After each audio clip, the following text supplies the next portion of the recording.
Hola, ¿qué tal amigos? ¿Cómo estás? Soy su amigo Juan Carlos Oliva. Muy bienvenido a una emisión más de Conexiones. Muchísimas gracias por estar con nosotros como cada viernes en un viernes espectacular, una tarde, noche espléndida aquí en la capital de San Luis Potosí, México.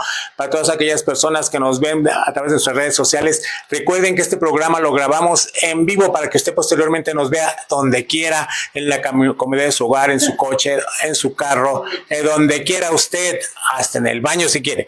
Pero bueno, aquí estamos y hoy tenemos una tarde muy interesante. Está con nosotros el profesor Jesús Martínez Melgarejo, historiador de San Luis Potosí, una persona muy reconocida aquí en el ámbito cultural en la capital potosina y fuera de nuestro estado también, ¿por qué no? Y pues bueno, también le quiero dar, aparte de darle la bienvenida al profesor Melgarejo, también le quiero dar bienvenida, como siempre, a mi compañera Consuelo Araiza. Consuelo Araiza, ¿cómo estás? Hola, bienvenidos todos. A Joel Diabla Márquez. Saludos a todos. Consuelo, Juan Carlos, ingeniero, maestro, gracias. Ok, pues bueno, vamos a entrar de lleno al tema que nos trae el día de hoy. Vamos a hablar de temas muy interesantes, lo que es la presa San José, quién la diseñó, cuándo se inició, y qué mejor que eso que el maestro Melgarejo, que es erudito en estos temas, nos diga cómo, cuándo y dónde. Muy bienvenido, maestro Melgarejo, ¿cómo está usted? Muy bien, gracias por la invitación y aquí estamos con todo gusto para poder divulgar parte de la obra del ingeniero alemán Guillermo Reuter. Excelente. ¿Quién fue Guillermo Reuter?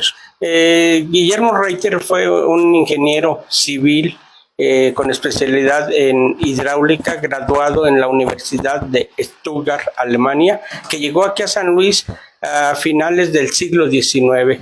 Él, atraído por la corriente positivista que había de ese tiempo del porfiriato y la gran necesidad que había en la ciudad por la construcción de una presa que diera abastecimiento de agua a la ciudad de la población en ese tiempo. Es por eso que se le encarga el diseño y la construcción como el cálculo de la presa y que actualmente a más de 120 años ahí está la presa. Llega parte de la historia, estamos hablando de la época, inicios de la época porfirista. Sí. Y bueno, si bien es cierto, menciona que es trabajada y dada por el ingeniero Reuter en los primeros años, ¿por qué muchos archivos o por qué posteriormente mencionan a Reuter muy poquito? Casi no lo mencionan y le terminan dando el crédito al ingeniero José M. Siliceo. Lo que pasó ahí es ¿Qué pasa ahí? Sí, es una cosa muy curiosa, porque el ingeniero Reuter, cuando llega aquí a San Luis y él ve y es contratado por la empresa de aguas de San Luis Potosí, que en ese tiempo era una empresa particular, los dueños era Felipe Muriedas como Soberón, Matías Hernández Soberón, y ellos son los que le encargan al ingeniero Guillermo Reuter. Era un ingeniero con una especialidad en hidráulica, en el cual se le contrató y durante los primeros años él tenía un salario de 500 pesos al mes. El ingeniero Reuter, cuando el ingeniero de obras públicas de la ciudad tenía un salario de 100 pesos. Y si hiciéramos el cálculo en esa época, ¿cuánto eran 100 pesos a la época de hoy? Pues sería alrededor de, pues si lo así a grosso modo, 100,000 pesos, por decirlo. 100,000 pesos. De actuales y contra 500,000 pesos del contra casi medio millón. Medio millón. Por eso es de que sucede una cosa curiosa que a mitad del proyecto. Ahí estamos. Hola, pues entonces estamos con el tema muy interesante. ¿Por qué empieza con un arquitecto y termina con otro, profesor?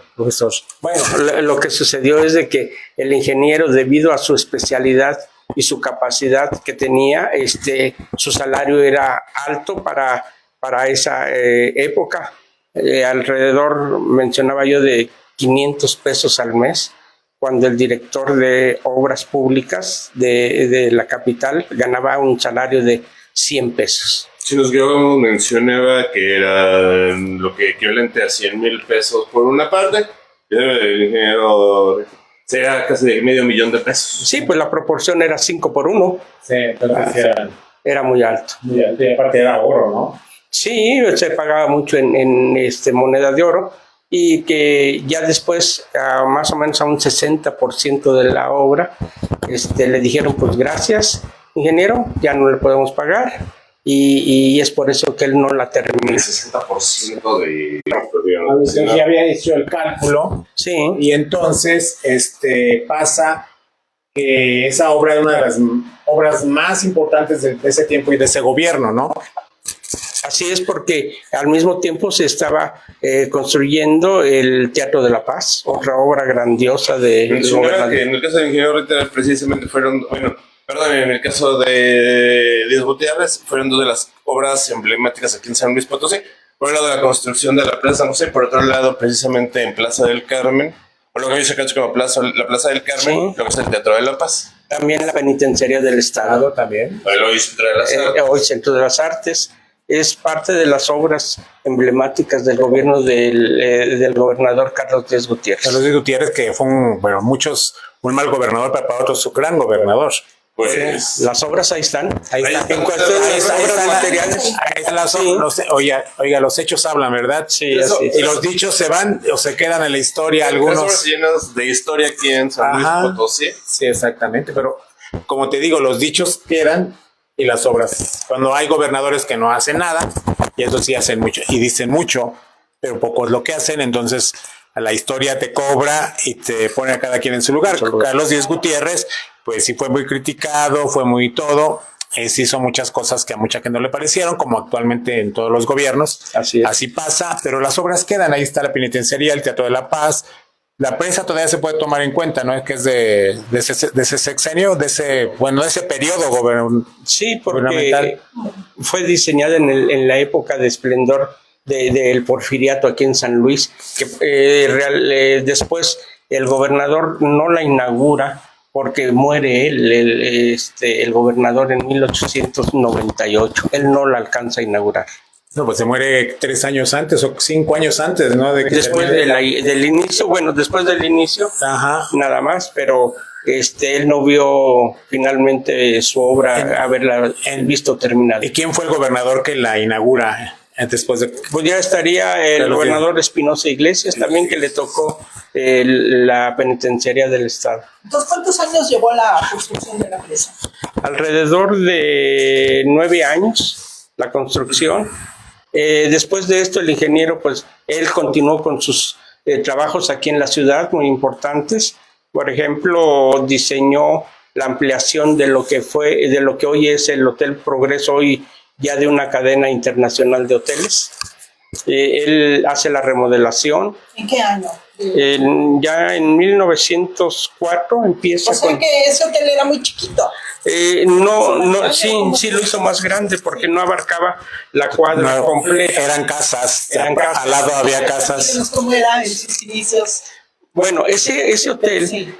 fue también el primer hotel que se diseñó para tal efecto, porque antes los viajeros llegaban, pues ahora sí que a casas particulares, no había un diseño específico para un hotel.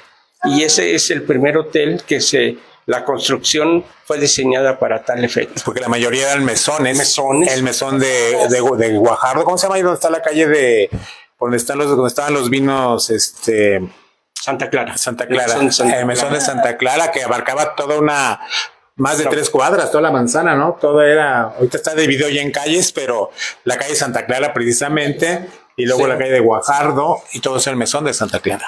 Aquí cercano a lo que es el Jardín Colón, la calzada de Guadalupe, también había muchos mesones, porque era la entrada de la garita de México. Toda la mercancía y viajeros llegaban y pasaban por esta parte de aquí del Jardín Colón, y había muchos mesones donde ahí pues los que traían los arrieros, sus mulas y su mercancía descansaban. Exactamente, es bien interesante. A ver, y vamos a concluyendo lo de la presa. Entonces el ingeniero, el que inicia la presa, al 60% de la construcción de la presa, pues se va por motivos personales, diríamos así, ¿no? Sí, porque ya no le convino de que ya no le querían pagarle su salario que le habían ofrecido y que se había firmado al inicio del contrato. Entonces lo despiden, y los ingenieros que estaban a cargo de ayudándole en la obra son los que finalmente terminan la obra. ¿Y la terminan bien o hubo Sí. algunos No, que no la terminan? O sea, la terminan bien porque pues todo el diseño había estado pues muy en excelente cálculo y todo, que ellos nada más continuaron. Por el ingeniero original. Por el ingeniero. Y termina José Messi. Nada más, un datito por ahí, estoy que nada más después de Gutiérrez, sí, Blas Escontría. Las Es quien recibe Recibe el gobierno. recibe el gobierno y recibe la obra. Sí, Ajá. era también de los ingenieros que estaban de la ciudad y ya posteriormente fue gobernador, ¿verdad? Como el ingeniero ya no trabaja en la construcción de la presa San José, se dedica a la construcción en la ciudad, por ejemplo, remodela el Hotel Progreso, Sí. también la casona que se encuentra en contraesquina del Jardín Hidalgo, la Plaza de Armas, esa casona donde está un Mercurio. Exactamente, que ahora ya nada más es el puro cascarón. Sí, ya ahí con la Plaza de la Tecnología. Es ahí. Es ahí. Donde fue Bellas Artes. Fue un cine, ¿no? Fue un cine. No, fue el cine Otón. No, el A un lado A está, un lado, fue el cine. pero ahora toda la Plaza de la Tecnología. Salón París y luego la casona de donde fue la princesa. Entonces, pues sí, es muy interesante. Está en la esquina de Hidalgo y Carranza, lo que es ahora la Plaza de la Tecnología. Y pues esa casona tiene su historia también, ¿verdad, profesor? No tienen el la garrafón. princesa de Salsa, amigo, ahorita que antes de que tuviéramos la pequeña pausa. Pues no hubo pausa, aquí estamos directamente. Sí. Petrolero o un rico empresario de Estados Unidos. Él compra una pequeña isla que se llama Salam Salam. Como la señora tenía muy buenas relaciones a nivel europeo, estamos hablando de la princesa Salam Salam, que era una dama del tipo, digamos, del jet set de la época. No la que se del apareció sobre no, esa es la princesa de Silim.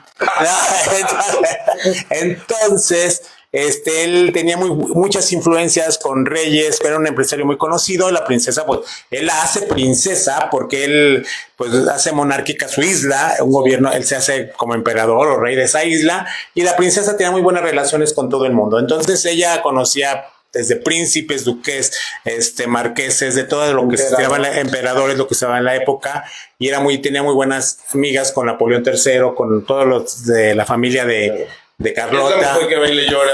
Sí, entonces a ella le encomiendan, como está más cerca de México, porque muchos piensan que es de una isla desterrada por allá de Asia. No, está cerca de las Californias, por ahí está la isla esa, no sé cómo se llame ahora, y ella era, pues, como parte de la realeza, viene y es la que le encargan, que dura un viaje de Querétaro aquí 3 semanas, parece, en caballo, y viene y le pide y se queda hospedada en lo que es la casona ahorita la que tiene aquí en San Luis Potosí, la conocen, es la casona que tiene el Mercurio arriba, Sí. y ahí se hospeda porque era de un ingeniero alemán, dueño de un ingeniero alemán. De un ingeniero y de alemán, y era el cónsul de Alemania en ese tiempo aquí en San Luis. Era un rico banquero y que tenía muchos negocios, y él era simpatizante del emperador Maximiliano. Entonces por eso le da, Que es cuando viene de regreso Juárez en 1863 va de regreso Juárez, viene ahí, le da hospedaje en la casona esta. El ingeniero es muy de parte de Maximiliano, y Sí. Juárez está aquí en San Luis Potosí, pues haciendo como el gobierno, ¿no? Como aquí, Sí. la sede del gobierno de México. y es cuando viene la princesa Salsam a abogar para que no sea fusilado Maximiliano de Habsburgo ni los generales que lo acompañaban, Miramón y Mejía. Pero pues ahora sí, como Pilatos, Benito Juárez se lava las manos y dice: yo no puedo cambiar la decisión. cambiar la decisión. El pueblo manda. El pueblo manda, y aparte quien emite la orden ya sería un consejo de guerra. Pero Pero no. le entrega un documento, ¿no? Explicando por qué tiene que fusilarle. Sí, porque él dice, Benito Juárez, que él no era el correcto para poder tomar esa decisión, que tendría que ser un consejo de guerra. Fíjese que también es muy interesante, ya fuera de la historia, también se cuenta que sí le perdonó la vida a Maximiliano, Y Maximiliano estuvo viviendo en Costa Rica durante mucho tiempo. Sí. Que se subió a un barco y que viajó. No, que le dieron chance de que se fuese y que pues sí se queda como que la persona que fue la que mandaron no era Maximiliano, pero que él vivió ahí. Hay hasta fotografías de él supuestamente, pero bueno, eso ya son partes de las historias que se cuentan. Leyendas, Leyendas. Bueno, Sí. y el ingeniero Reiter, ¿cómo termina finalmente? Él sigue con su obra de su profesión y él es el diseñador de la primera red de drenaje en la ciudad, bajo métodos científicos. Sí. Él se le contrata y en el decreto del gobierno del estado dice que hay una necesidad muy importante en la ciudad por tener ya un drenaje eficiente y que a mí me llamó la atención que dice, aunque el costo del diseño es muy alto por el ingeniero Guillermo Reiter, pero lo vale. La ciudad lo necesita y vale que se pueda hacer ese drenaje con métodos científicos. Bueno, y ese drenaje inicial, ¿cuántas manzanas abarcaba o cómo estuvo? Bueno, ese drenaje es diseñado Sí. y con unas... ¿Cuarteles cuánto nos va? Sí, ese abarcaba toda la ciudad. Abarcaba toda la ciudad. Hay planos en los cuales se ve cómo era el diseño y era de cantera. Era más o menos como de 50 centímetros de alto por 40 por 50. ¿De qué año más o menos estamos hablando? Estamos hablando de 1907. 1907. Ajá. También el ingeniero Reiter diseña la primera red contra incendios de la ciudad para los bomberos. O sea, hizo un acueducto, hizo drenajes, hizo la presa. Hizo la presa, o sea... La primera para evitar incendios. Es que en ese tiempo, como no sé, por ejemplo, él tuvo la visión de que la ciudad debía de contar con la red contra incendios. Y todavía podemos admirar las placas donde se ven las bocas de riego, se llama, donde están las válvulas de esa línea de contraincendios. ¿En dónde está? Puede haber una. Bueno, está bien sencillo. Aquí bien cercano, donde está la caja del agua, donde está el aguador, enfrentito. Entonces, ya con el arquitecto. Entonces estamos hablando de Sí. cómo finalizó su vida el arquitecto Reiter. Bueno, el ingeniero, sí, El ingeniero, perdón, Guillermo sí. Reiter después lamentablemente enferma de diabetes ¿Aquí en San Luis? aquí en San Luis. En San Luis. Él en sus últimos años vivió en la parte superior de lo que es el edificio Piña. Ahí vivió. Ahí vivió. Ah, interesante. Y ahí finalmente muere el ingeniero Guillermo en 1916. Y allí en el edificio Piña rentaba, alquilaba. Él rentaba prestaron. porque ese edificio fue diseñado de tal manera que en la parte superior era para habitaciones y en la parte de abajo siempre para negocios. Para negocios, muy copiado del estilo París. Sí, Muy parisino el edificio, que iba a ser toda la cuadra, ¿no? Hasta llegar a lo que era la corriente. sí, lo que pasa es que no le vendieron los lotes al señor Ipiña, entonces no pudo hacer esa obra de tal magnitud, pero sí lo tenía pensado hasta la calle de Reforma. Bueno, y del drenaje, yo tengo una duda, de todo el drenaje que hizo aquí en la ciudad en aquellos años, principios de 1900, ¿hasta qué año ya empezaron los nuevos gobiernos más modernos A meter a darle continuidad a sí. ese drenaje? Bueno, ya en la época de... Entonces estamos con del ingeniero Reuter, como falleció en sus últimos días, en donde vivió, o sea, comentando ese dato, Sí. ¿qué nos puede decir al respecto, profesor? Bueno, yo siguiendo la huella del ingeniero Reiter logro encontrar el acta de función de él. Es por eso que sé que él murió de diabetes y la edad en que murió y el lugar donde él finalmente fueron sus últimos días. Y de ahí que me dediqué después a la tarea de buscar la tumba del ingeniero y sí la encontré. ¿Dónde? Está ahí en el Panteón del Saucito. Su nombre y todo. Tiene su nombre y todo. Es una tumba de cantera con un obelisco y sí, ahí tienen los datos del ingeniero y cuándo falleció.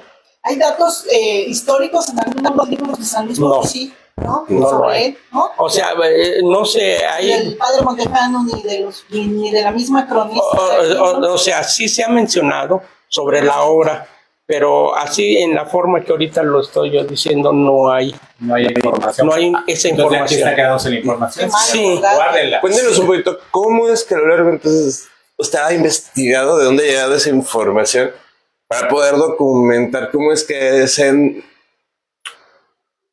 interesado de la vida y obra? O sea, a mí me llamó la atención mucho la cuestión del porfiriato de aquí de San Luis. Y dentro de los grandes constructores que hubo durante el porfiriato, pues fue el ingeniero Guillermo Reiter, como también Carlos Suárez Fiallo, que diseñó la penitenciaría, como Henry Guidón, que diseñó los palacios, el mercantil, el palacio monumental, todos esos ingenieros que le dieron mucho esplendor a San Luis durante el porfiriato. Entonces, es uno de ellos, el ingeniero Reiter es uno de ellos. Bueno, es un poquito precisamente lo que estábamos platicando al inicio. Hablaba de Carlos Díaz Gutiérrez y la cercanía precisamente que tenía con el presidente Porfirio Díaz por la parte... Sí, por creer, por confiar en él. sí, claro. Fíjese que recientemente leí un boletín de prensa de la Secretaría de Cultura donde mencionan que quieren proponer una declaratoria para arquitectos como Cosío, bueno, ahorita viene a mi mente, y este tipo de arquitectos que hicieron, pues ya más modernos, que hicieron obras Sí. aquí en San Luis, digamos, le voy a nombrar una, Bellas Artes, por ejemplo. Sí. El teatro y el edificio del Instituto Potosino de Bellas Artes, este tipo de monumentos. ¿Cómo ve usted esta declaratoria? Pero obviamente no se menciona. Puede intervenir. Bueno, Fíjate perdón, ellos también fueron, pero casi en su mayoría ellos son restauradores, Sí. más que arquitectos que fueron creadores por el palacio. Por eso, esa idea de hacer una declaratoria se me hace algo... Bueno. Algo, sí, yo pienso que estaría bien, pero Sí. realmente siendo No va más allá. no va más allá, y lo que habría que dar es, él metió, El de las recogidas, aquí estamos hablando del arquitecto Cosío. bueno, entonces el ingeniero Reiter es parte de esa generación de constructores, de ingenieros que llegaron aquí a San Luis durante el porfiriato, y que las obras muy significativas para la capital ahí están. Y que además los historiadores no le han hecho justicia también. No, pues habría Hay que decirlo. Sí, hay que decirlo, porque, por ejemplo, para mí, el rendirle un tributo a la obra del ingeniero Reiter sería que el paseo a la presa, que así dice, paseo a la presa San José, llevar el nombre del ingeniero Guillermo Reiter. Muy buena Sería un propuesta. reconocimiento, ¿verdad? La familia del ingeniero, ¿qué dice? Bueno, hay una anécdota que dentro de mis investigaciones que yo anduve haciendo sobre el ingeniero, un día fui al Centro de Documentación Rafael Montejano y Aguiñaga, y me dice el responsable de ahí, dice, oiga, dice, pero no hay nada sobre el ingeniero Reiter, dice, precisamente acaban de venir unos familiares del ingeniero a preguntar sobre él y no les pudimos dar mayores datos porque pues no lo sabía, ¿verdad? Ajá. Afortunadamente creo que esta pequeña investigación que he hecho yo pues sí habla mucho de la obra del ingeniero Reiter. Oh, excelente. Aparte, ya está el profesor Melgarejo, usted es el que está haciendo esta investigación y lógicamente que le está dando luz verde y la oportunidad de que los potosinos conozcamos más de nuestra historia, más de quiénes fueron los que participaron en la creación de la presa y de la presa San José y así de otras obras tan significativas en San Luis Potosí. Eso es lo más importante y eso para usted pues es un reconocimiento aquí de nosotros y de mucha gente que lo ha visto cómo trabaja, cómo se mete en la historia potosina y cómo la estudia y cómo anda entre sus rincones buscando y hasta la familia, los familiares colaboran con usted. Sí, en un momento dado mi interés por el tema hace que llegue yo hasta la familia y ellos nos aportan datos también importantes. Un saludo a las personas, a las familiares que lo está viendo ahorita, precisamente nos están viendo. Sí. Que menciona que es familia del ingeniero Reiter.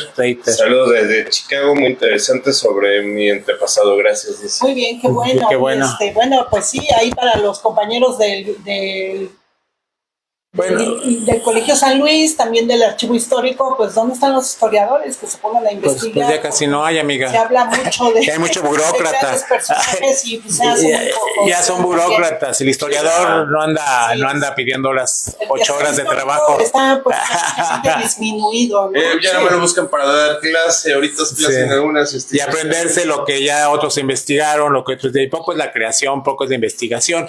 Y de veras que se ve despertar ese interés por gente que realmente quiera hacer las cosas, ¿no? Sí, yo decía, le comentaba antes de que se cortara brevemente. No se cortó, amiga. El gobierno está sacando una iniciativa, la Secretaría de Cultura, para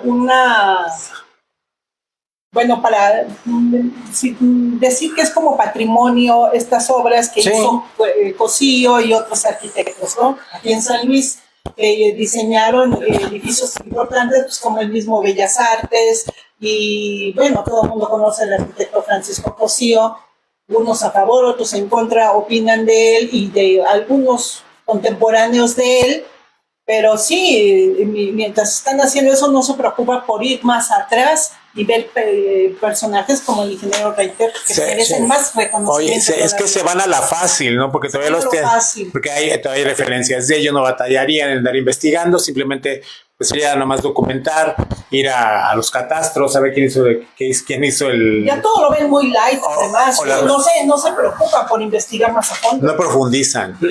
Sí, yo lo que puedo decir también es de que sí, dentro de mis investigaciones puedo decir que agradezco mucho al Archivo Histórico del Estado que me brinda las facilidades, al Centro de Documentación Rafael Montejano y Aguiñaga y a las bibliotecas del Museo Francisco Cosío, que ahí hay mucho material, pero hay que buscar, hay que meterse muchas horas en la investigación, pero finalmente, por ejemplo, este es el resultado de esas horas de estudio, de investigación sobre este tema. ¿Y qué tan clasificados están los documentos que ha encontrado usted de Pues sí los he encontrado, porque sí hay una clasificación de las obras de la ciudad, no especialmente del ingeniero, pero... ¿Son accesibles? Sí son accesibles, pero hay que buscarlos. Hay que dedicarles tiempo y sobre todo mucho interés. Sí, es que es como buscar una aguja en un pajar. Sí, eso es lo que sucede. Documento por documento hay que leerlo y para ver a quién se relaciona hasta que tiene algo de suerte y da con lo que precisamente está buscando. Puede haber errores en la clasificación documental también, ¿por qué no decirlo? Y otra parte importante también que me ha ayudado es la investigación de campo.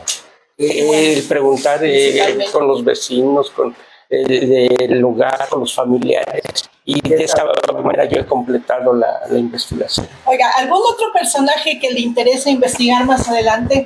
Cuéntenos. Uy, por ejemplo, está un personaje... hablando hace rato de las leyendas, ¿verdad? Sí. Sería Juan del Jarro. Exactamente. Muy bien. Que para mí también...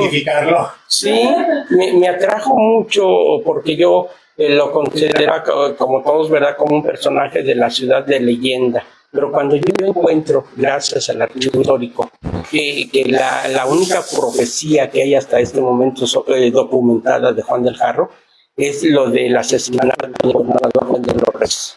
Y no lo de la presa que se tenía. No, nada de eso esa leyenda es una leyenda urbana. Sí. ¿Por qué se la acuñaron a Juan del Jarro?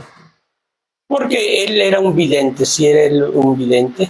Y por ejemplo, lo que mencionaba yo sobre la profecía de la muerte de Julián de los Reyes, en un evento allí en el edificio que hoy es de la universidad, pasa el gobernador con su guardia. Y el Juan del Jarro dice, ya tuviste tu abril y mayo, pronto llegará tu agosto. En metáfora, muy bien. Y en agosto se le va a 2 meses y medio después es cuando lo asesinan acá cerca de la Caja del Agua. Está en un periódico de la época, por eso es que sí fue un personaje real y su... parte de lo vidente ahí está plasmado. Luego como que lo romantizan, ¿no? Como que lo dicen que fue amigo de ricos y pobres y que todo el mundo lo invitaba a comer. Entonces, pues no sea tan mendigo. Y nosotros lo querían hacer santo. Pues que fue la parte del librito ese azul, de Leyendas Potosinas, donde se han encargado de llevarnos esa parte romántica, la parte bonita, contando Como tantas historias rosas, ¿no? De los... Pero sí está documentado, por ejemplo, cuando después de su fallecimiento, toda la ciudad acudió Ok, sí. Sí, eso yo digo que es de los pocos personajes que toda la ciudad ha participado durante su velorio y su... ya cuando lo llevan a enterrar. Entonces se hizo querer por la gente. Sí. En ese San Luis tan clasista, ¿no? En la época totalmente porfiriana, ¿sí, no? Sí. Un poco No, antes. fue en la época de Andrés López, en 1850, más o menos. Ya fueron los... Y un poquito antes de juarista. De Juarista, sí. En la época juarista. Juarista, sí. A mediados del siglo XIX. Ajá. ¿Algo más que nos quiera comentar finalmente? Bueno, pues es que sí, muchas gracias por la invitación y sobre todo porque es una oportunidad de poder divulgar una obra tan importante que hubo de este ingeniero para la ciudad de San Luis Potosí, así como otros constructores, pero ahorita este tema para mí es muy importante que se empiece a dar a conocer este tipo de historias de los ingenieros que participaron en el embellecimiento y engrandecimiento de la ciudad durante el porfiriato. Son las bases. Si usted no ha venido a San Luis Potosí, no tiene ido a la presa de San José, no se pierda su paseo, no se pierda de ver una obra realmente fabulosa. Es pura cantera, es una cortina hermosísima, tiene un paseo arriba de la presa, tiene un área de comida, bueno, no sé, ahora ya parece que ya no la tiene, y está un poquito más sí está descuidadona, ¿no? Sí. No está tan, el camino también está terriblemente, antes era un paseo obligado de los potosinos, ir a la presa, ir a acampar, ir de día de campo, ir a comer, pues ir hasta entre semana cuando eras estudiante no te quedaba otra más que irte a la presa, ¿no? Sí, era parte de la pinta de la preparatoria en aquellos años. Nos íbamos a la presa a comer gorditas. Exactamente, Sí. así era lo que te ibas a pasar el día ahí en la presa hasta que dieran la hora de la salida y ya te ibas a tu casa. Entonces, Muy bien. ups. Sí, yo pienso que para concluir este día con este tema sería un llamado a las autoridades que pueda haber un reconocimiento a esos grandes constructores que participaron en el embellecimiento. Sí. Y que, por ejemplo, el alcalde pues dé un vistazo a este llamamiento para que pueda embellecer el camino a la presa y finalmente rendirle un tributo al ingeniero poniéndole el nombre a ese camino a la presa, como camino Ahí le estamos dando una idea a las autoridades del ayuntamiento porque pues 1000 eventos hacen y buscan cualquier pretexto para seguir haciendo eventos. Pues algo bueno, y esto Algo sería el nombre de este positivo sería sello esto. positivo, esto, y que darle un reconocimiento a ese arquitecto que termina el 60% de la presa y también deja obras significativas para San Luis Potosí, pues lógicamente que sí merece un reconocimiento y sacarlo de ese baúl de la historia en el cual ha sido enterrado de manera, no sé si intencionada o porque simplemente se le olvidó a la gente darle un reconocimiento. La ignorancia es muy grande. Sí. Entonces, muy bien, muchísimas Además, gracias. además, Lo invitamos a que bueno. se quede aquí con nosotros. Claro que sí. Vamos a hablar de eventos en San Luis. A ver, Queda muy nostálgico esa parte, ¿no? De la playa, porque creo que desde el año pasado, de 2024, ya nos pasa el recorrido en la presa. Está desde agosto de 2024. ya no hay. Ya no hay recorridos precisamente por Loredos y en últimas fechas por las constantes lluvias que han estado en el estado. Entonces, por Loredos que de probables deslaves y todo. Entonces prohibieron actualmente el recorrido a la presa San José. Sí. Muy bien. De ahí el llamado a las autoridades que den una vuelta para que pueda otra vez sea un paseo Una más revisada, para los una potosinos. limpieza a la presa, quitar el libre acuático. Otro atractivo turístico para San Luis Potosí, esos paseos, tan presa. Muy bien. Bueno, pues y ahora lo invitamos a que se quede aquí Claro que para sí. que escuchemos algunos comentarios de lo que ha pasado aquí en San Luis, Juan Carlos. O sí, o si gusta quedarse con nosotros o lo sí. Sí, ya si hay preguntas de las público. personas que Ok. nos están viendo, Sí. pues con todo gusto. Bueno, Ok. fíjense muy bien, este lunes 4 de agosto el Museo Otón va a presentar la antología de escritoras mexicanas, el volumen 3, a las 7:30. Gracias por ahí, Ana Neumann, que nos invitó, con la directora de Laura Rojas, de la editorial Letra Púrpura. Muy bien, también este 2 de agosto va a cumplir en el Museo del Ferrocarril vayan a ver el documental Las Vendedoras del Tren. Es un documental muy interesante que es proporcionado por el Museo Nacional de los Ferrocarriles de Puebla. Vaya, hasta que ahora sí tienen un evento importante, fíjense, porque habla de las 150 mujeres de pequeños poblados de Puebla, que hay un acervo fotográfico padrísimo que se dedicaban a vender pues a los pasajeros de los trenes, ¿no? Hay un acervo fotográfico muy interesante, pues vayan este 2 de agosto, o sea, mañana, a las 8 de la noche a ver este documental. También, entre otros eventos, vayan el 2 y 3 de agosto. Esto es para los jóvenes, al Otacón Anime y Videojuegos 2025, no, acuérdense de la FENAPO, ya viene del 8 al 31, y también, entre otras noticias, pues el Museo del Ferrocarril cumple 16 años, 16 aniversario. Y adivina el repertorio del evento para inaugurar. Pues nada más un grupo de danza folclórica, los pachucos y jainas, que ya los conocemos muy bien, y un pastel con forma de ferrocarril. Ay, qué original. O sea, ni una plática histórica o así, visita guiada, como que, por favor, pues ahí a las autoridades, ¿no? O estarán muy ocupadas armando el stand de la feria, Juan Carlos. Pues yo creo que sí, porque aparte ¿no? sí le da de faltar dinero para el stand de la feria. Es que le están dando más importancia a la feria, están con su conteo diario y anunciando nuevamente qué artistas vienen a la feria, porque si viene Marilyn Manson, que si viene... Sí viene el día 10 de agosto. Y bueno, entre otras noticias... Dios nos libre. Oye, está bien, hombre. Nos agarre confesados. Miren, que hay las críticas sobre el rescate que ha hecho el ayuntamiento de la casona de la avenida Carranza. No sé qué le parezca a usted, a mí se me hace positivo porque da tristeza cómo vandalizaron esta casona. Pero no le corresponde. Y da tristeza, aunque no le corresponda. De todos modos, si haces una obra para hermosear la ciudad, para que se cambie un poco la imagen, que estaba denigrante en ese rumbo, yo creo que es positivo. Yo creo que es positivo, no más que le echaron una maldita pintura y se llevaron la basura. No dudo que el día de mañana, en 2 o 3 días, esté otra vez igual de vandalizada, pero hay que ver las cosas de manera positiva. Pero las críticas sí son de que, a ver, ¿por qué no vienen a tapar los baches aquí a mi calle, etcétera? También tienen razón. Tienen sus aristas, porque es una propiedad privada, porque no le corresponde al municipio. Ese es sobre todo eso. Sí. Pero es un pleito jurídico entre los dueños. Entre los dueños, sí está se le tienen que cobrar los impuestos, tienen que revisar toda esa parte. O sea, por eso, yo estoy en contra de lo que está pasando. A lo mejor Pero bueno, yo creo que tiene buenas amistades algún familiar con el presidente municipal, que pues tomó esa decisión, ¿no? Lo más fácil le hubiera sido bardearla, como se hace en muchas fincas, que la ponen así con madera y dejar que nadie pase. Buena idea. Sí. Ahí el punto es de que se tardaron demasiado en hacer eso. En hacer algo.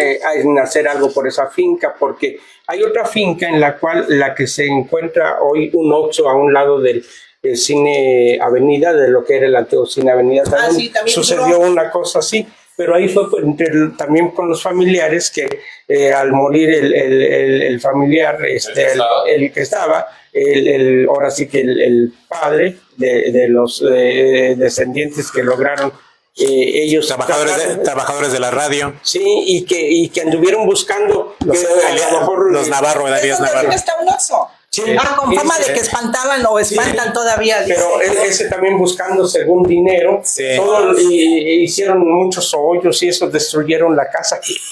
Y acá el pleito. Medina, bien, gracias. Y el pleito que está acá en esta casa es que los parientes no se ponen de acuerdo, está entestada. Unos la querían vender para que se tumbara, les dieron las facilidades para que la desvalijaran los propios familiares, y otros hermanos no querían que se tumbara. Entonces de ahí el pleito en que la casa pues quedó en el cascarón para ver si alguien dijera, no, que esto ya no sirve, hay que tumbarla. Ahora con esta renovación pues va a estar más difícil que alguien la quiera tumbar o la quiera comprar para tumbarla. Pero mucho tiempo también sirvió para protestas, sirvió para que la grafitearan. sirvió como una cueva de ladrones, sirvió para, se metían para escenarios de cine porno. No, y de drogas. Cuestiones de drogas. Sí, mataron a alguna chica ahí también, ¿no? Para violaciones, hubo muchísimas cosas ahí y nadie se metió su cuchara. Dejaron que la desvalijaran, que quitaran las verjas de afuera, de acero, las puertas, hasta ahora que ya está totalmente solo el cascarón, más que la cantera que hay que salvar porque está hermosa la cantera que tiene ahí, pero de eso a que hayan hecho algo con prontitud cuando realmente lo hubieran tenido que hacer, pues nadie hizo nada.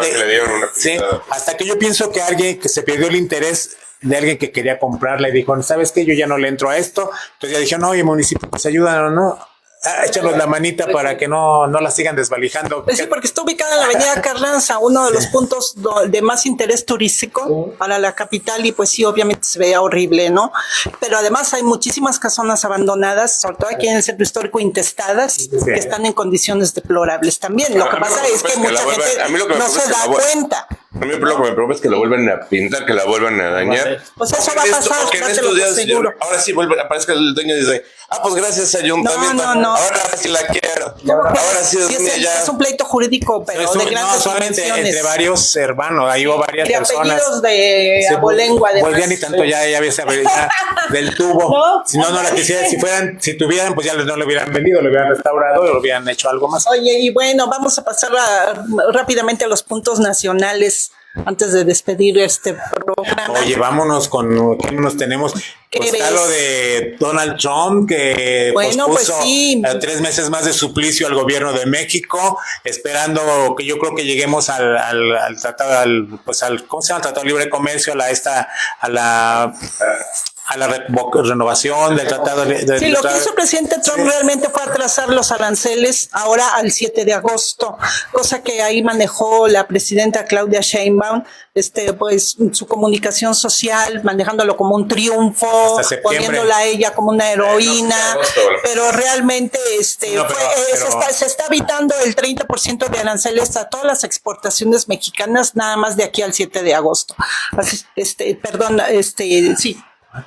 Perdón, son 90 días, pero de todos modos, 3 meses. De todos modos, el tiempo pasa volando y ella también anunció un acuerdo de seguridad entre ese diálogo con Estados Unidos, donde supuestamente se incluye la reducción del fentanilo, la colaboración con la seguridad fronteriza y un intercambio de inteligencia, lo que ella también recalcó que sin sumisión y respeto a ya me lo sé así como un rosario, ¿no? A la soberanía.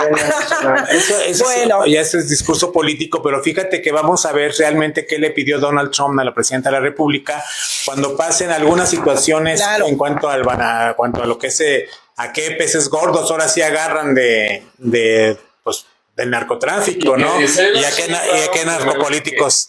Dice Sheinbaum que no hubo acuerdo de ese tipo. Dice Sheinbaum que no acordaron entrega de ningún tipo de maleante ni narcotraficante. Bueno, ella puede decir lo que quiera, pero los hechos dicen otra cosa. Oye, y si imaginas si dice eso, pues se van. Se pelan. Ella dice otra cosa y sabemos muy bien que Morena precisamente, pues parece que la única de la 4T que se ha salvado hasta ahorita es la propia presidenta, porque todos los demás dejan mucho que desear en su comportamiento, incluido la presidenta de Morena, que ya el próximo martes va a estar aquí en San Luis. Realmente no sé a qué viene Luisa María Alcalde, pero viene. Pues entonces, es que mira, están haciendo estos defendiendo a Luis Alcalde el verano negro de los paseadores de Morena. Oye, después de que han roto todas las promesas de la 4T, todos los acuerdos que han tenido, los viajes costosísimos que han dado, claro, tienen derecho de irse de vacaciones, todo, pero gastar, darse ver, ahí está la prueba del hijo del expresidente de Andy López. Deja de eso. O sea, es cínico, es descarado. Mira, sabemos que tienen dinero, pero ellos promulgan una falsa austeridad. Además, ¿por qué el hijo de López Obrador utiliza los aviones de las Fuerzas Armadas mexicanas para viajar como si fueran de propiedad de ellos? Eso no se vale, eso no se hace. El papá de Drácula, ¿cómo se llama? López, el otro López. Adán Augusto López. Bueno, él está en la picota y próximamente a presiones yo creo que va a pasar algo. Va a pasar algo y viene muy pronto. Miren, lo que se ve es una Claudia Sheinbaum, una presidenta sola. Inclusive tuvo reunión con con congresistas americanos y no la acompañó ningún congresista mexicano. Hay mucha división Fíjate, a grandes niveles. Pero fíjate, Luz de la Calle en Morena. Aquí no se ha juntado ni con los diputados de oposición y senados de oposición, nunca los ha recibido, y en cambio si va y se junta con los americanos, y luego empiezan a decirse dimes y diretes que vende patrias, que porque, sobre todo lo de Alito Moreno, ahora que ya le sacaron, porque está muy fuerte, Alito empezó muy fuerte, que iba a denunciar todas las tropelías de narcotráfico. Estados Unidos y los demandó. Entonces, ahora ya le reabren en su caso y lo quieren desaforar para poderlo acusar. Esas son cosas de venganza, y que el juez que lo exoneró, que no es cierto, que el juez no lo exoneró. Bueno, ya vimos las riñas políticas que se utilizan en este sexenio. Sí, mal hecho, y en todos los sexenios.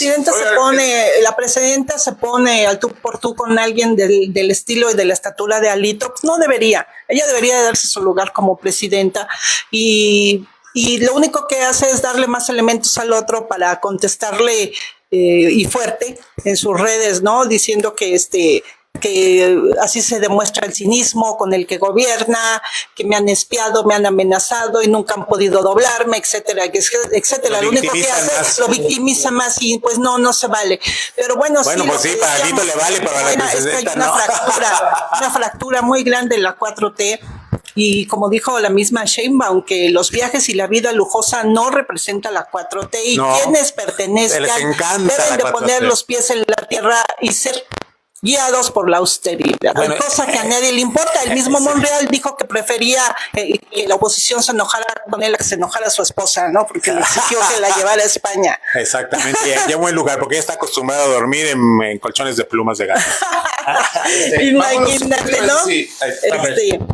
¿Qué les parece si nos vamos a algo también que sucedió el día de hoy, hace un ratito? No sé si que tiene que ver con el puesto de libertad de Israel Vallarta, también que fue uno de los personajes que estuvo detenido junto con Florence Cassés.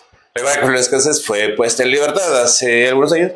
Y acá, en este caso de Israel Vallarta, Florence Cassés fue puesta en libertad en el 2013. Nada más estuvo 8 años presa. Incluso hubo muchos problemas con el presidente de Francia y el de México, mucho jaloneo diplomático, precisamente por el caso de Florence. ¿Por qué? Porque toda la carpeta de investigación, tanto de Florence Cassés como de Israel Vallarta, estaba en pésimo. Como dice ahora Vallarta, ahora que salió de la cárcel, dice, ya para qué peleo, no me van a devolver todos los años de mi juventud que se me fueron, perdidos. Tengo derecho a demandar, pero pues ya no voy a hacer nada, ¿no? Lo que quiero es estar con mis nietos después. Y después de un montaje fabricado y todo, bueno, pues ahí Loret ahora sí que explique, ¿no? ¿Cómo estuvo eso del montaje de otros periodistas? Espera, vamos a ver esto de Loret, y no sé que defienda. Loret, ¿para qué empresa trabajaba? Bueno, algunos críticos ya le están echando la culpa a Loret. ¿Defiendes a Loret? No, yo no lo defiendo, simplemente digo. Yo no digo, espérame, pero deja terminar mi idea. No lo defiendo ni lo acuso, ¿eh? No, yo no lo acuso ni lo. Espera, yo no lo acuso ni soy así. Loret, ¿para dónde trabajaba? Tú en una empresa, tú para una empresa. Claro. Si eres el peón y trabajas para esa empresa, no vas a hacer lo que te da tu gana. Te lo están indicando, te lo están haciendo. Más todo fue orquestado por el gobierno, porque la detención fue un día antes. Sí. Pero a ver, ya no era la primera vez que Carlos Loret de Mola presentaba. Por eso, pero ¿quién está atrás de Loret de Mola? ¿Quién es el dueño de la empresa? Él le decía al patrón, por favor. Sí, él obedecía al patrón. Es que si nos vamos, entonces Loret de Mola era el dueño de Televisa. A un lado lo que se conoce hoy como el... Todo fue orquestado por Genaro García conocemos Luna. con lo de Carmen Aristegui, de todo eso. O sea, sí, o sea, es muy fácil decir que los montajes, pero los montajes entonces supo cuando otros periodistas se negaron a ir al montaje y dijeron no, pues ya sabemos que los detuvieron antes. Y claro, ahí fue donde salió el peine. Fue lástima que ya lo había mencionado la misma Florence Cassés, que lo que iban y lo regresaban, y incluso se ve cuando cierran la puerta. Y vamos a volver porque apenas vamos a entrar al aire, y dices... Y ahora lo que hace el gobierno es descalificar al vocero, que muy mala pata de Loret de haber hecho eso, pero ahí trabajaba. Si no lo corrían, él pues ya lo ha aclarado 1000 veces, pero no compromete a la parte que era su jefe. Entonces tú dices, Pues ahora sí, ¿a poco Loret era el dueño de Televisa? A Loret le iban a dar los millones que le dieron a su mero jefazo por pasar un remedio de eso. No. Además, este tipo de actuaciones se están dando o sea, ahora con el gobierno de Claudia A lo Sheinbaum. mejor le dieron un bono Vean de todo lo que se productividad, inventó pero no con- creo que le hayan dado lo que todo le dieron a los señores de allá arriba, ¿no? Sí. Sí, o sea. Así pero es. Loret era se cuenta que tú trabajas para el Heraldo. Y te dicen, y tú escriba esto por esto y por esto. Sí, y le vamos a dar un bono de productividad, pero tú vas a dar la cara